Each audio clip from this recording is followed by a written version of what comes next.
she was just a black woman trying to enjoy one night off. That's all Tiffany wanted. One Friday, one birthday celebration with her girls, a dress she saved for special occasions, a gold clutch her mother gave her, and a left heel that was already pinching before she even walked through the door. She didn't know the club belonged to him. She didn't know that somewhere above her, behind dark glass, one of the most dangerous men in Chicago had stopped mid-sentence and was watching her laugh. Jang Hyun-woo, Korean Mafia Boss. A man with a dragon tattooed up his neck and enough power to make people disappear without raising his voice. A man who had not felt anything for anyone in years. He watched this black woman, ordinary, unaware, completely real in a room full of people performing, and he did something he had never done in his life. He bought the entire VIP section for a stranger, anonymously, just to see her smile again. What started as one inexplicable gesture became phone calls every day, then coffee, then dinner, then something neither of them had a name for yet. But when his enemies found out about her, when a photograph of Tiffany taken without her knowledge ended up on the wrong man's desk, everything she thought she understood about this man, and about herself, was about to be tested in ways she never saw coming. And what she said to him in that car, on that cold Chicago night, changed something in him that 20 years of power never could. Before starting the story, comment down below where you are watching from and what time it is there. If stories of karma, love, and hidden truths move you, leave a like, be sure to subscribe to the channel, and click join to become a member and help our channel. She had picked the wrong shoes for a night she almost didn't attend. That thought crossed Tiffany Renee Caldwell's mind somewhere between the Uber ride and the moment the bouncer waved her group through the velvet rope without even checking her ID, which she had spent 45 seconds fishing out of her gold clutch for nothing. The shoes were beautiful. That wasn't the problem. The problem was that they were beautiful in the way things are when you only wear them twice a year and forget, every single time, that the left heel pinches the back of your ankle by the second hour. She made a mental note to remember that. She knew she wouldn't. Deja was already moving through the crowd ahead of her, arms raised, voice climbing above the music to say something that Tiffany couldn't hear. The other girls, Maya and Courtney, had dissolved into the pulse of the room, absorbed by the bass and the low amber light and the particular electricity of a Friday night in a city that didn't sleep out of principle. Tiffany followed, smiling the way she always smiled in rooms that were slightly too loud and slightly too full of people who looked like they belonged there more than she did. It wasn't insecurity, exactly. She knew who she was. She knew the value of her own company. She had simply spent enough years in corporate hallways, carrying other people's calendars, answering calls for men who couldn't remember her last name after 2 years of working 3 feet from their office, to understand that belonging somewhere and being allowed somewhere were 2 very different things. She wore both with grace. She had learned to. The club was called something in Korean that she hadn't caught from the outside sign, but the inside spoke a language she understood clearly: money, and the kind of taste that money buys when it has somewhere to go. The floors were polished black stone. The lighting was low and golden, like the inside of something expensive. The music was heavy but precise, the kind of sound design that costs more per hour than most people make in a week. Even the ice in the drinks looked intentional. Deja found a table near the main floor. Not VIP, not close, but decent. She ordered a round and announced loudly and joyfully that she was 28 years old and that anyone who had a problem with that could go home. Everyone laughed. Tiffany laughed too, genuinely this time. And for a moment, the left heel stopped mattering and the room stopped feeling like it belonged to someone else. She didn't know the exact moment he saw her. She would think about that later. The impossibility of pinpointing the second something irreversible begins. He had come into the club through a side entrance that the regular staff didn't use, flanked by 2 men in dark clothing, who moved with the specific economy of people who are paid not to draw attention to themselves. He was not in a hurry. He was never in a hurry. Jung Hyun-woo moved through space the way water moves through stone. Not fast, not dramatic, simply inevitable. The club belonged to him in the most literal sense. His name was on the license, his money was in the walls, and every person working the floor that night had been hired through a chain of people who ultimately answered to him.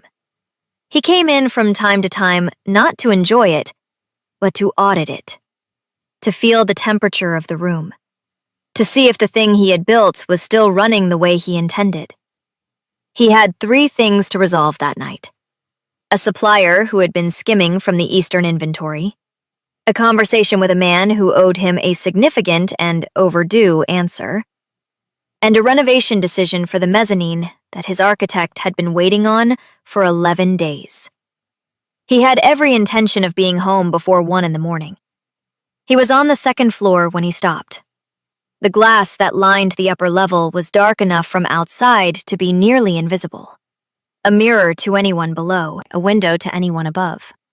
He had stopped to say something to the man beside him when his eyes moved across the floor below and landed, without intention, on a woman in a black dress, laughing.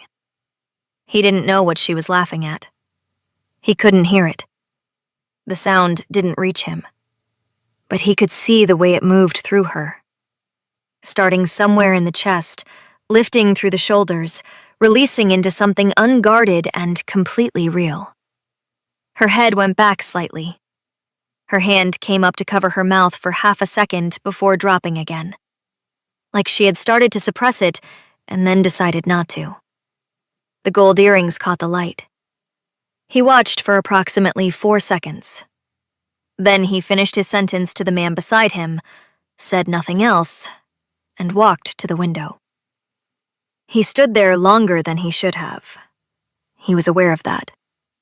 He watched her in the way he watched things that didn't make immediate sense to him. Carefully, without expression, filing information. She was with a group. She was comfortable with them, but slightly outside the center of it. The way people are when they are present, but also privately somewhere else.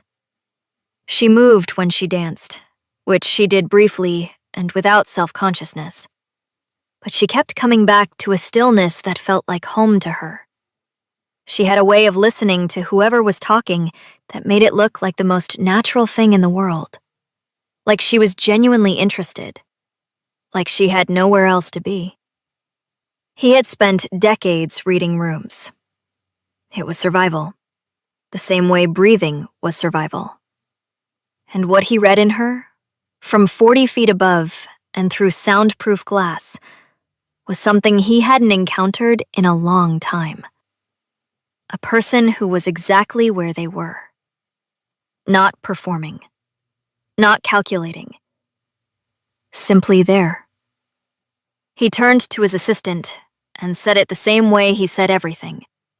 Quietly, without inflection, like he was noting a weather change rather than doing something he had never done before in his life. Buy out her section. Full service for the night. Anonymous. His assistant looked at him, waited for an explanation, didn't get one, and went to make it happen.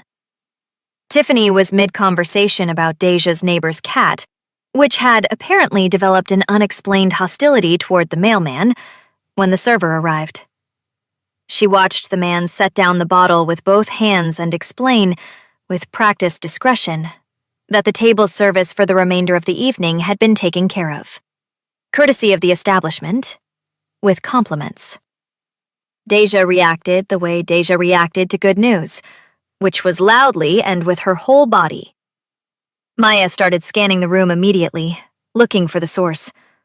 Courtney picked up the bottle to read the label and made a sound that Tiffany interpreted as deeply impressed. Tiffany looked at the server and asked who had sent it. He smiled pleasantly and said only that it was an admirer who preferred to remain anonymous. She sat with that for a moment. She was not naive. She knew what it meant when powerful men at expensive clubs sent over bottles without introducing themselves. She had watched it happen to other women enough times to know the shape of it. There was always a second act. There was always something implied in the gesture, an advance payment on a conversation she hadn't agreed to have. She knew this. She kept her hand on her clutch, drank water for the next 20 minutes, and watched the room with the quiet attention of someone who understood that free things were rarely actually free. But the second act didn't come. No one appeared. No one sent word. The rest of the night moved the way good nights move when you stop waiting for something to go wrong. Slowly and warmly, full of small moments that you don't fully appreciate until later. Deja danced until her feet hurt. Maya found someone to talk to about something Tiffany couldn't make out over the music. Courtney decided she was going to become a DJ, which was not the first time she had decided that. Tiffany laughed. Genuinely, more than once. She forgot about the left heel. She forgot about the Monday morning calendar and the inbox and the performance review that wasn't going to go the way she deserved. She was, for a few hours, exactly where she was. She didn't know a man upstairs was watching the shape of that, quietly, and deciding something. She didn't know that the night, the simple, ordinary, shoe-pinching night, was already the beginning of something she had no framework for yet. She was just a woman at a birthday party, and somewhere above her, behind dark glass, a man who had stopped feeling things years ago was standing still in a loud room, feeling something, and not yet knowing what to do with it. The morning after a good night always has a particular texture to it. Not bad exactly, just honest. The dress hanging on the back of the bathroom door, the gold clutch on the kitchen counter slightly open, the way you leave things when you come home tired but happy. The left shoe abandoned near the front door where she had stepped out of it the moment she crossed the threshold, like a small act of liberation. Tiffany made coffee the way she always made it, too strong, with exactly 1 spoon of sugar, and stood at the kitchen window watching the street below settle into its Saturday morning rhythm. The livery trucks, a man walking a dog that was walking him, a woman in a yellow coat moving fast with somewhere to be. Chicago did not take weekends off. It simply changed the pitch of its noise. She thought about the bottle. She thought about the server's diplomatic smile and the way he had said admirer with such careful neutrality, like the word was a container he was handing her, and it was her business what she put inside it. She thought about Deja screaming with delight, and Maya scanning the room, and Courtney holding the bottle up to the light like evidence. She thought about how she had waited for the other shoe to drop, the approach, the implication, the moment some man in an expensive suit materialized beside their table with that particular expression that said, "I bought something, now where is what I bought?" And how it had never come. She filed it under strange but harmless and moved on. She had laundry to do. He was in a meeting when he told his assistant to find out her name. He said it between 2 other instructions, one about a shipment rerouting and one about a legal document that needed a second signature, as though it were the same category of task. His assistant, a man named Sujin who had worked for him for 7 years and had learned that questions were rarely welcome, wrote it down without expression and went to work. It took 40 minutes. The club had cameras. The cameras had timestamps. The timestamp matched the table. The table had a server log. The server log had a credit card receipt from earlier in the evening, before the anonymous service took over, and the name on the card was Tiffany R. Caldwell. Sujin put the name on his desk. Hyun-Hoo looked at it for a moment. Then he put it in his jacket pocket and didn't ask for anything else about her. He didn't know what he was going to do with it. That was new. He was not a man who collected information without intention. He was not a man who acted without a clear reason he could articulate. But something about the deliberateness of that felt wrong here. like applying the wrong tool to a thing that wasn't a problem.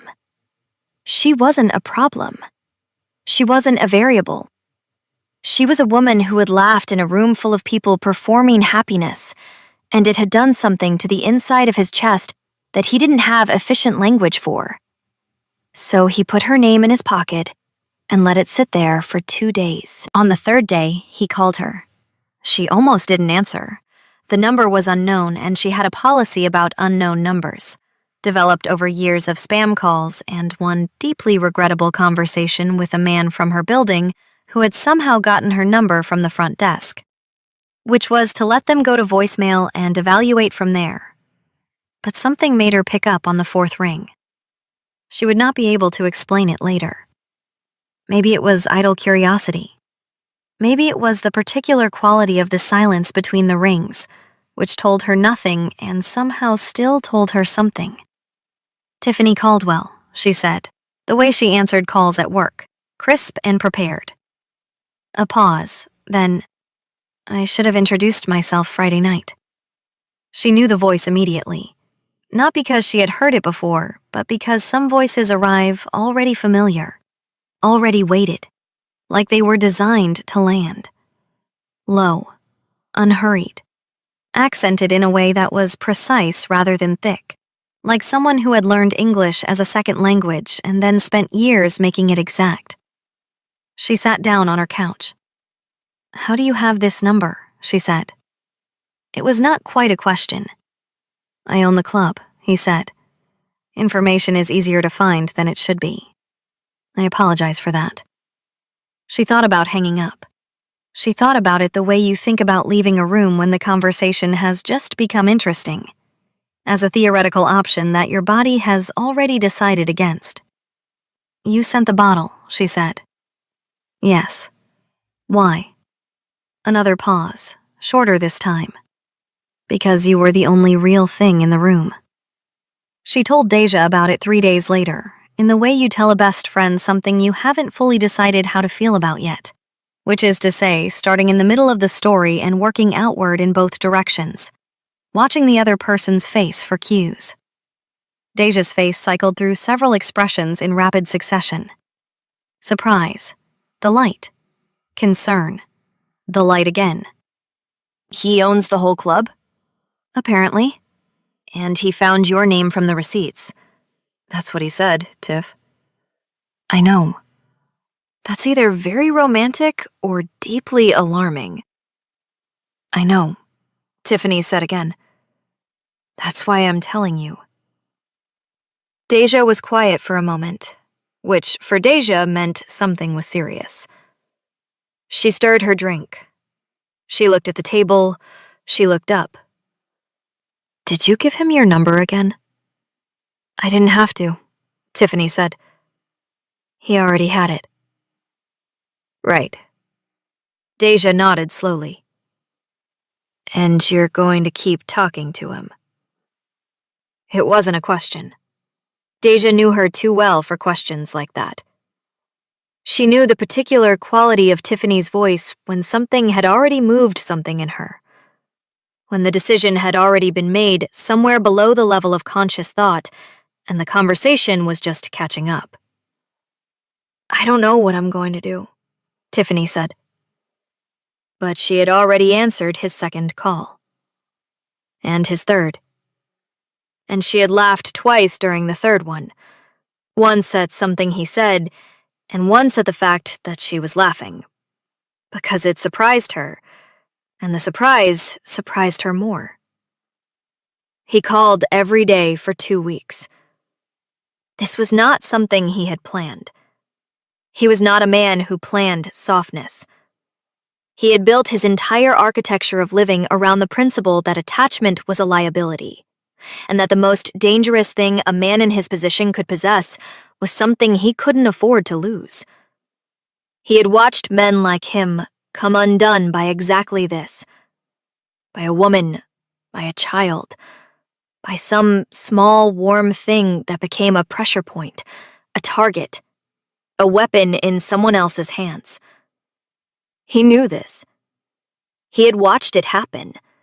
He had, on more than one occasion, been the one holding the weapon.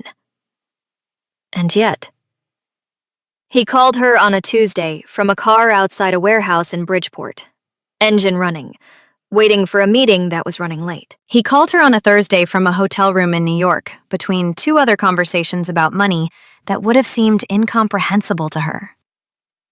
He called her on a Sunday morning, and she answered in a voice that told him he had woken her up, and he almost apologized, which was not something he did.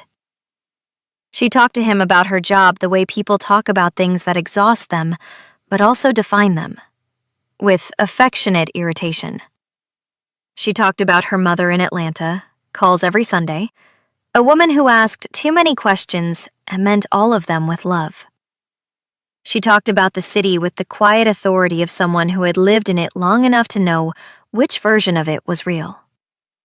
She was funny in a way that was dry and precise, not performed. The kind of funny that catches you off guard because it isn't trying to. He listened. He was, across his life, a man of enormous capability and almost total silence. He had sat in rooms where everything was decided and said almost nothing, and the nothing had carried more weight than everything else combined.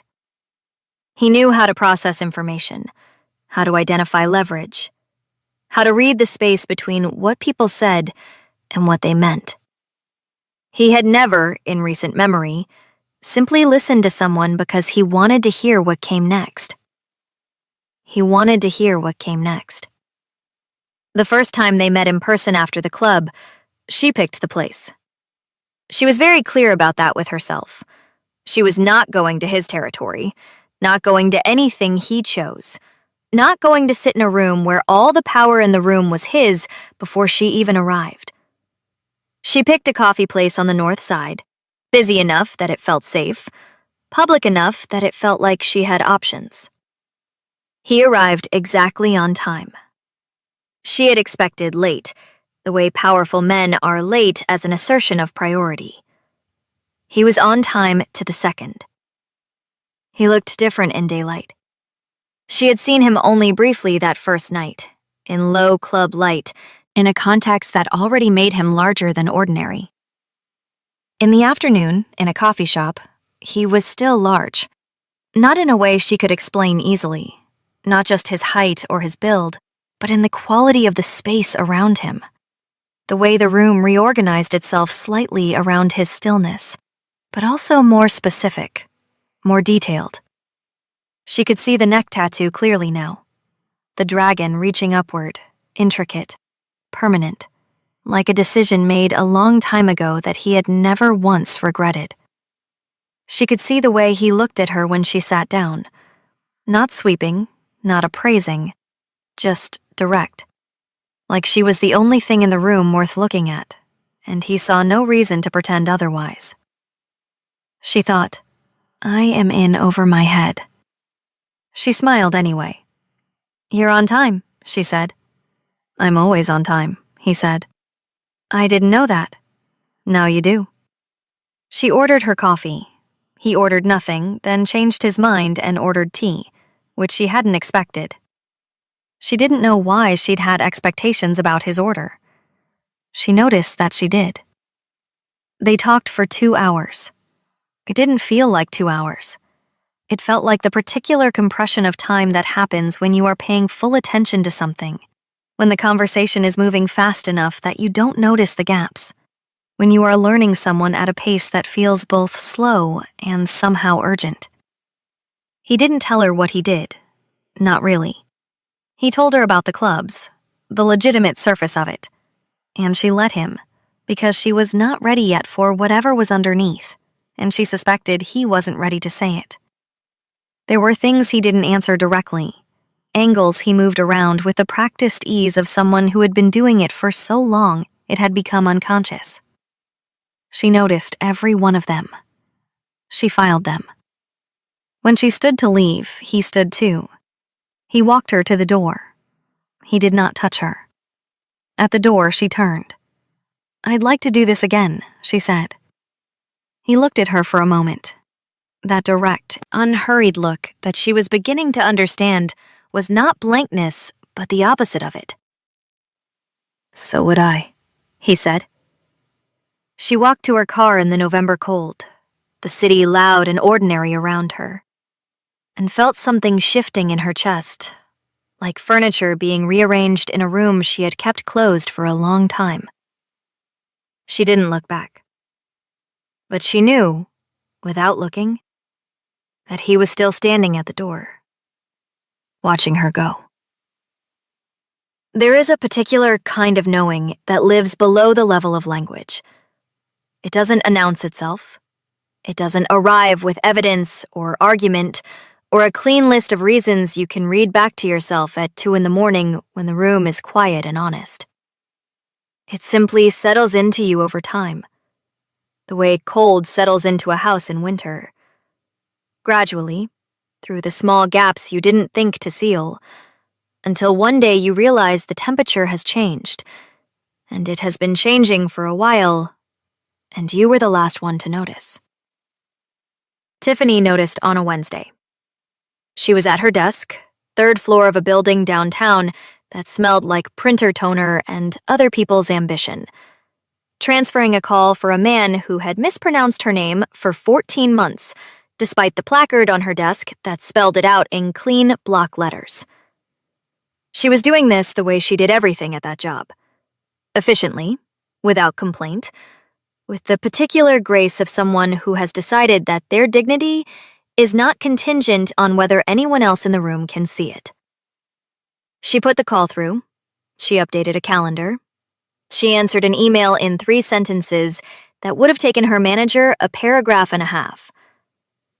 And somewhere in the middle of that, her phone lit up on the corner of her desk with a message from Hyun-woo that said only, "How's the coffee today?" It was not a question with a question mark. It was the kind of statement that people make when they already know the answer and want to hear you say it anyway. She had told him, 2 weeks earlier, about the coffee machine on the 3rd floor, how it produced something that was technically coffee in the same way that a puddle was technically water, and how she had started bringing her own from home in a thermos that her coworker Kevin had described as aggressively practical, which she had taken as a compliment. She looked at the message. She felt something move in her chest. Not dramatically, just a small, quiet shift. The kind that means something has already happened and you are only now catching up to it. She typed back, "Thermos day. The machine is on its own." His response came in under a minute. "Good." She sat with the phone in her hand for a moment longer than necessary and thought, "Oh. Just that. Oh." The full weight of it in 2 letters. She was in this. She didn't know exactly what this was, couldn't have drawn its borders or named all its dimensions, but she was in it the way you are in something when turning back would require more energy than continuing forward. When the map you started with no longer matches the terrain. When the question is no longer whether, but how. She put her phone face down on the desk and went back to work. He took her to dinner 3 weeks after the coffee shop. Not his restaurant. She would learn later that he owned 2 in the city. Quiet places with menus in both Korean and English that cost what a week of her groceries cost per plate. He took her somewhere she had mentioned once briefly, in the middle of a longer story about a birthday dinner years ago that had gone wrong in every possible way. A Haitian place on the west side. Small, warm. The kind of restaurant that operates as though it has nothing to prove because it doesn't. She had mentioned it once. He had remembered it. She wore a deep burgundy wrap dress and the gold earrings again because they were the ones she trusted. And she had decided, somewhere between leaving work and arriving at the restaurant, that tonight she was going to ask him the question she had been circling for weeks. Not aggressively, not as an accusation, just cleanly, the way she asked all the questions that mattered. Directly, and with enough stillness that there was room for a real answer. She waited until after the food came. She waited because she was hungry, and because the timing of a question changes its shape, and she wanted this one shaped right. "Tell me what you actually do," she said. He looked at her across the table. He had a way of receiving difficult things without flinching. Not because they didn't land, she was beginning to understand, but because he had spent so long controlling his reactions that the control had become structural, load-bearing, part of what held him upright. "I run businesses," he said. "I know the version of that sentence," she said. "I want the other one." A long pause. He set down his fork. He looked at the table for a moment and then back at her, and she saw something move across his face. Not guilt, not defensiveness, but something more complicated. The look of a man deciding how much of himself is safe to give. "There are things I manage," he said carefully, "that exist outside of what is legal. Distribution, territory, agreements between people that courts don't recognize, but that hold anyway because I enforce them." "The Mafia," she said. Plain. No drama around the word. "That word belongs to other people," he said. "But the shape of it." "Yes." She sat with that. She had known it. Had known it the way you know a thing you haven't let yourself say yet. The neck tattoo. The men who moved around him like weather. The calls that ended without explanation. The particular way he occupied a room, like a man who had never once in his life had to wonder if he was safe in it because he was the reason other people had to wonder. She knew all of it, and she was still sitting here in a burgundy dress, eating the best rice she'd had in years and feeling, underneath the weight of what he had just confirmed, something stubborn and warm that refused to move. "Why are you telling me?" she asked. "Because you asked," he said. "And because you would have known anyway. You already did." "That's not a reason to confirm it." "No," he said. "The reason I confirmed it is that I don't want to lie to you." She looked at him for a long moment. "That is either the most honest thing anyone has ever said to me," she said slowly, "or the most dangerous." "Probably both," he said. She picked up her fork. She took a bite. She looked out the window at the street where Chicago was doing what Chicago did. Moving, breathing, indifferent and magnificent. And she thought about what it meant to know a thing and stay anyway. Whether that was strength or foolishness. Whether there was a difference from the inside. "Okay," she said finally. He looked at her. "Okay, what?" "Okay, I'm still here," she said. "I'm not saying it's fine. I'm saying I'm still here." Something happened in his face then. Not a smile. He didn't smile easily, she had noticed, as though the mechanism for it had rusted slightly from disuse. But a loosening. A small, almost imperceptible release, like a room exhaling after holding its breath. "I hear you," he said. The weeks that followed were the closest thing to ordinary that either of them would get. He came to her neighborhood twice without making it a production, appeared at her door on a Sunday afternoon with coffee from the place 2 blocks over that she had mentioned liking, stood in her kitchen while she finished a phone call with her mother, sat on her couch and read something on his phone while she graded her mental list of things she needed to do that week. It was domestic in a way that felt strange coming from him, and natural coming from her. And the combination of those two things made it something she didn't have a word for yet. She met Soo-jin, who treated her with a respectful wariness that she recognized as the specific caution of someone who cared about their employer's well-being and was reserving judgment about anything that threatened to complicate it. She understood that. She didn't hold it against him. She learned that Hyunwoo didn't sleep well. Not as a confession. He would not have called it that, but as a fact that surfaced naturally. He was often awake at 3, 4 in the morning. He texted at those hours sometimes. Not urgently, just small observations. A news item. A question about something she had said days earlier that he had been turning over. Once, simply, "Do you dream?" She had woken up at 6 to that message and lay in bed for a few minutes, thinking about what it meant that this man, in the hours when the armor was most off, thought to ask her that. She texted back. "All the time. You?" He took a long time to respond. When he did, he said, "I used to.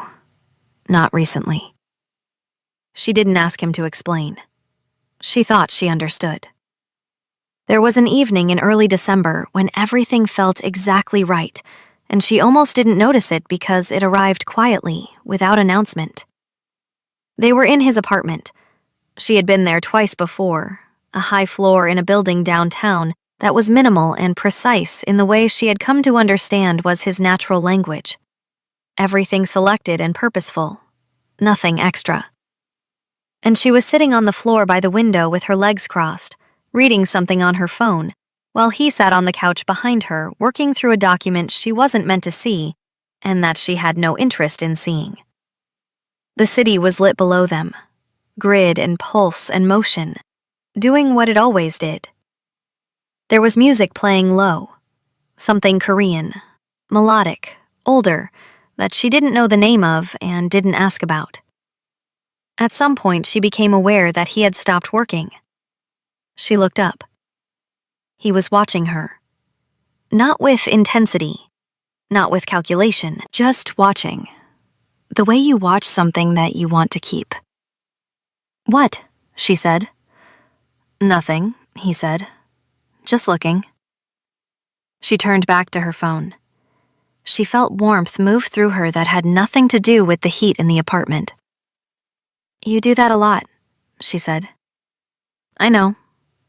It doesn't bother me," she said. "I'm just noting it." "Noted," he said, and she could hear in it, without seeing his face, the ghost of something that in another man, with more practice, would have been a smile. She looked out at the city. She thought about how far this was from the life she had been living 6 weeks ago.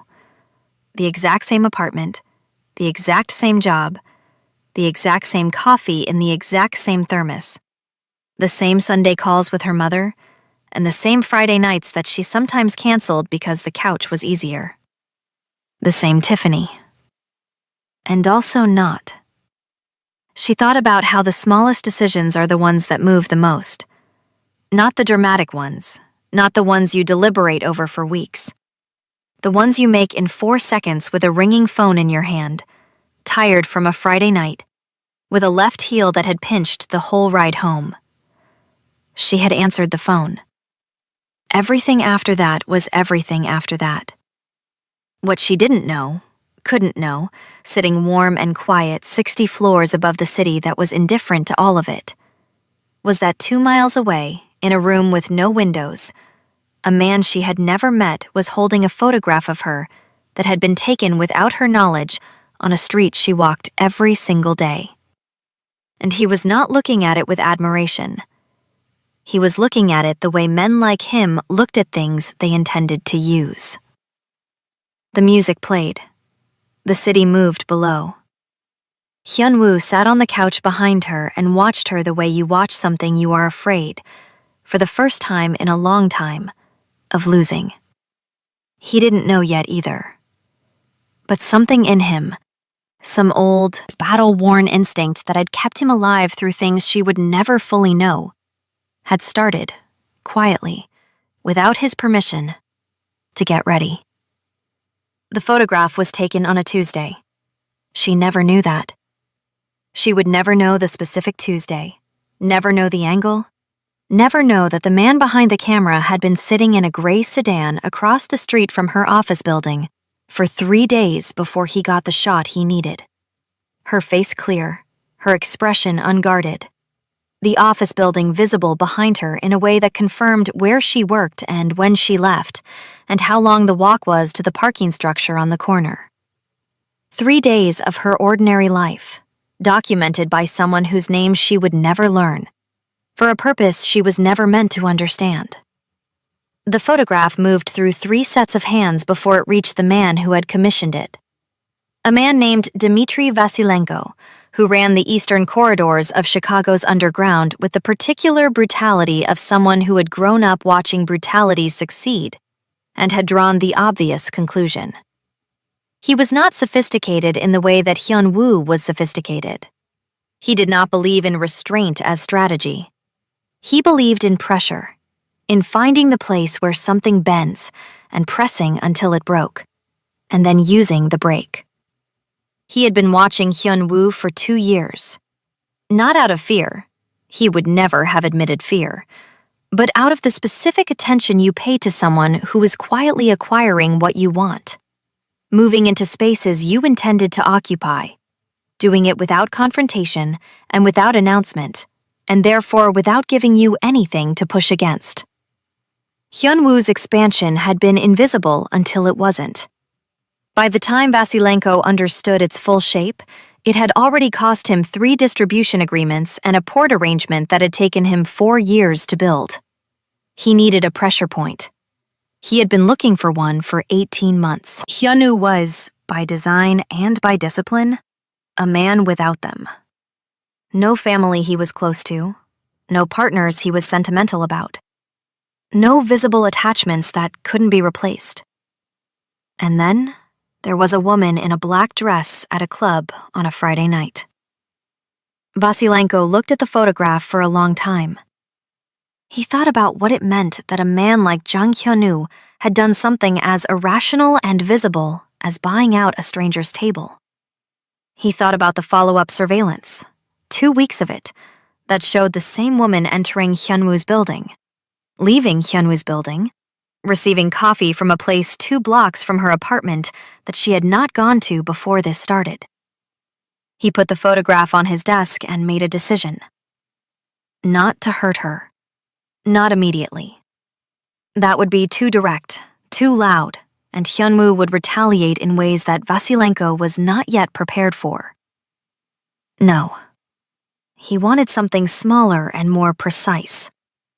He wanted Hyun-woo to know that she was visible. He wanted him to feel the specific terror of a man who has allowed himself to care about something and suddenly understands what that costs. He sent 2 men to follow her. Just to follow. To be seen following. To let the message deliver itself. She noticed them on a Thursday morning. Not immediately, not in the way that people in films notice surveillance. Dramatically, with a sudden turn and a confirmed suspicion. It was slower than that, and quieter and more unsettling because of it. A feeling first, the kind that lives in the back of the neck, that the space around you is being occupied differently than it should be. She had walked to the coffee shop on her block, the one she went to on days when she hadn't prepped her thermos the night before. And there had been a car parked across the street that she registered without meaning to. Gray, ordinary, engine off. A man in the passenger seat looking at his phone. She didn't think about it on the way in. She thought about it on the way out, because the car was still there, and the man was still looking at his phone, and the phone had not moved in the 12 minutes she had been inside. She walked to work the long way. She didn't know why. She told herself it was for the air. The gray car did not follow her, but a man on foot in a dark jacket stayed half a block behind her for 4 blocks before she turned into her building and the door closed between them. She stood in the lobby of her office building for a moment. She felt her heart doing something she didn't like. She took 2 slow breaths. She went upstairs. She answered emails and transferred calls and updated 3 calendars and did not look out the window. At lunch, she went to the bathroom and called Hyun-woo. He answered on the second ring, which was faster than usual, and she registered that too. "I think someone is following me," she said. She said it the way she said hard things, plainly, without performance, because she had found that the performance of distress cost more energy than the distress itself. The silence on his end lasted 2 seconds, maybe 3. In that silence, she heard something she had not heard from him before. Not in 6 weeks of daily calls, not in 2 hours at a coffee shop, not in a quiet apartment 60 floors above a city. She heard him go very still. Not the ordinary stillness, the other kind. "Where are you right now?" he said. "My office building. I'm inside." "Don't leave until I tell you it's clear," he said. Hyun-woo. Tiffany. Her name in his mouth, direct and low. "Please." She had never heard him say please before. It was a small word in an ordinary sentence, and it landed like something heavy. "Okay," she said. He knew before she finished the sentence. He knew the shape of it, the specific geometry of what had just happened, the way you know the sound of a door you have heard break before. He had been watching the temperature of things with Vasilenko for 3 months. He had known it was building. He had moved resources, repositioned arrangements, done everything a man in his position does when the weather is changing and he intends to be prepared. What he had not done, what he recognized now with a cold clarity that moved through him like winter through old walls, was remove her from the equation. He had told himself there was time. He had told himself the escalation would come through business channels first. He had told himself, in the particular way that people tell themselves things they want to believe, that she was separate from this, that he could hold the two worlds apart by sheer force of intention. He had been wrong. He made 3 calls in 4 minutes. By the time the third call ended, there were 2 people he trusted. Trusted in the absolute and non-negotiable sense of that word, which for a man like him was a very small number. Within 1 block of her building. Not visible. Just there. Then he sat in his car and pressed his hands flat against his thighs and did something he almost never did. He thought about what he was risking. Not abstractly, not as calculation, but concretely. Her face in the coffee shop, the way she had looked out the window at the city, the Sunday morning text about dreams, the sound of her voice when she was tired and talking about nothing important and didn't know he was paying attention to every word. He thought about what it would mean to lose that. And then he thought about the fact that he had let it become something that could be lost, which was a different and more personal failure. He drove to her building. She came down when he texted her. She walked out of the elevator and through the lobby and out the front door, and he was there on the sidewalk, which she hadn't expected. She had expected a message, a set of instructions, the managed distance that powerful men maintain between themselves and the consequences of their decisions. He was just standing there, on her sidewalk, in his coat. She looked at him. He looked at her. The full, direct look, taking her in completely, making sure she was intact in the way that people check on things they have been afraid for. "You came," she said. "Yes," he said. "You didn't have to do that personally." "I know." She looked at him for a moment longer. "You're scared," she said. Not cruelly, just as an observation, offered gently because she was someone who saw things and didn't look away from them. Something crossed his face. She watched him consider denying it. Watched him decide not to. "I am not accustomed to it," he said. "No." He told her everything that night. Not in the apartment. Not in a restaurant. They sat in his car, parked on a quiet street, the heat running, the city moving around them at a remove, and he told her, in the careful, economical language of a man who had never narrated his own life to anyone, what the situation was. Who Vasilenko was, what the following meant, what was likely to happen next, and what he had already done about it. She listened without interrupting. This was one of the things about her that he had learned. She did not fill silence with noise. She let information arrive and settle before she responded to it. It was a rare quality in anyone. In this context, it felt like a gift he hadn't earned. When he finished, she was quiet for a moment. "You knew it was escalating," she said. "Before today." "Yes." "And you didn't tell me?" "No." "Why?" He looked at the street ahead, at the ordinary Thursday night moving past the windshield. People walking, a bus pulling away from a stop, a woman pushing a stroller in the cold with the specific determination of a parent who has places to be regardless of weather. "Because if I told you," he said, "you would leave. And I wanted more time." She turned to look at him fully. He didn't turn to meet it. He kept his eyes on the street, and she understood that this was not avoidance, but exposure. That looking at her while he said it was more than he could hold at once. "That wasn't your decision to make," she said. "I know." "I am not something you manage, Hyunwoo. I am not a variable you move around to get the outcome you want." "I know," he said again. And then quieter. "I know. I'm sorry." The apology sat between them.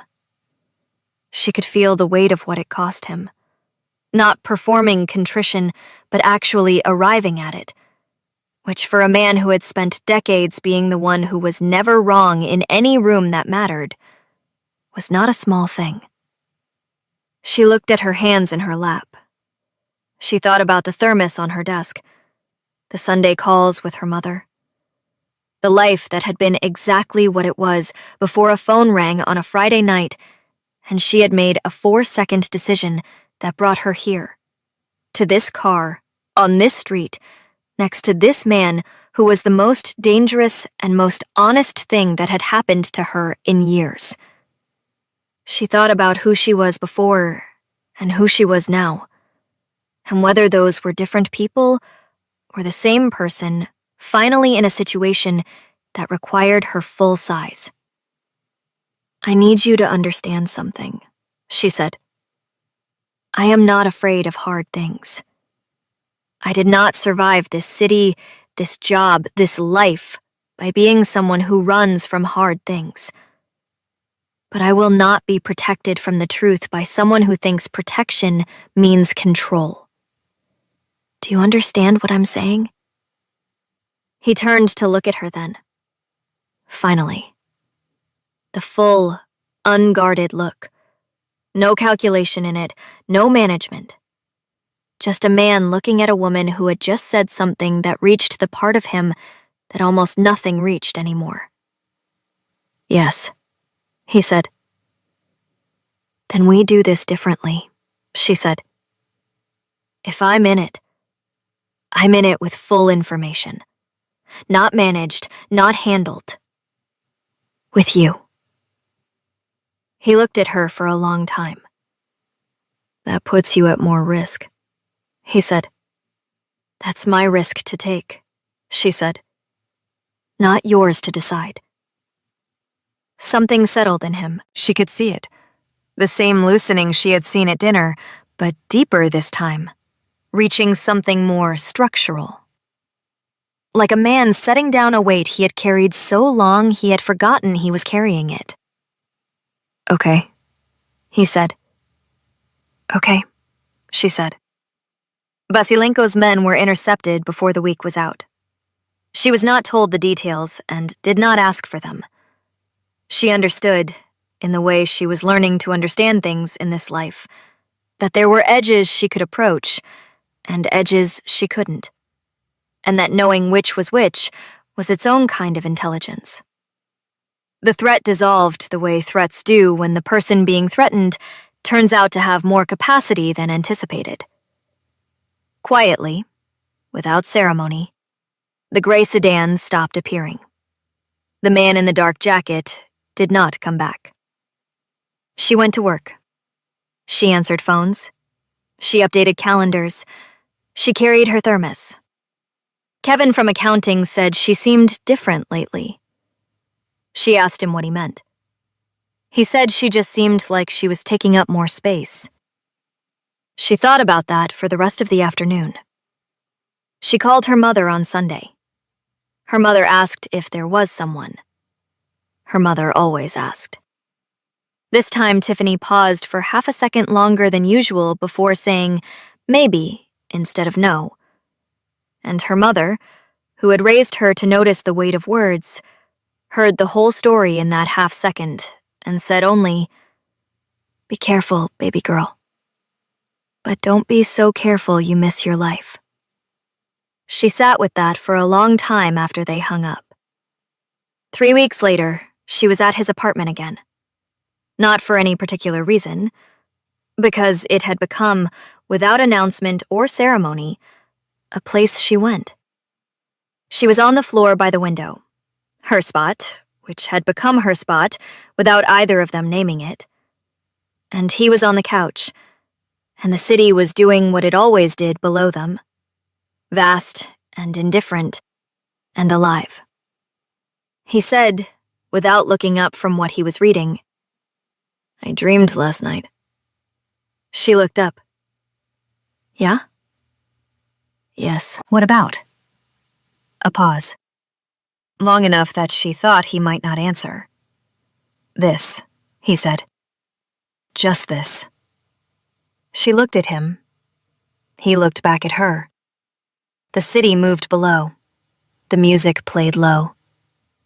She thought about what it meant that a man who had stopped dreaming had started again. What that cost. What it meant to be the reason. Whether she was ready for the size of that. She decided she was. She turned back to the window. Outside, Chicago went on being Chicago. Complicated and cold and luminous and completely indifferent to the small, enormous thing that was happening 60 floors above its streets. A woman who had almost stayed home one Friday night. A man who had looked through dark glass at the wrong, or right, moment. A 4-second decision that neither of them had fully made. That had somehow made itself. That had pulled them both into something neither of them had a complete map for. No map, no guarantee, no clean ending written in advance. Just two people in a warm room, learning the particular courage of staying. And outside, the city, and the night, and everything still to come. If this story moved you, stop for a moment and reflect. Have you ever allowed yourself to be fully seen by someone? Truly seen, not the version of you that's polished and prepared, and felt terrified of what that meant? Have you ever stayed in something difficult, not because it was safe, but because walking away would have cost you more than staying? Tiffany didn't fall for power. She fell for the one thing power can't manufacture: honesty. And he didn't change because she asked him to. He changed because she refused to be managed, refused to be protected from the truth, and showed him that real strength looks nothing like control. Tell us your experiences and feelings in the comments. We read them all. And if you believe in stories about courage, truth, and the kind of love that asks you to grow, leave a like, be sure to subscribe to the channel, and click join to become a part of our community and help the channel.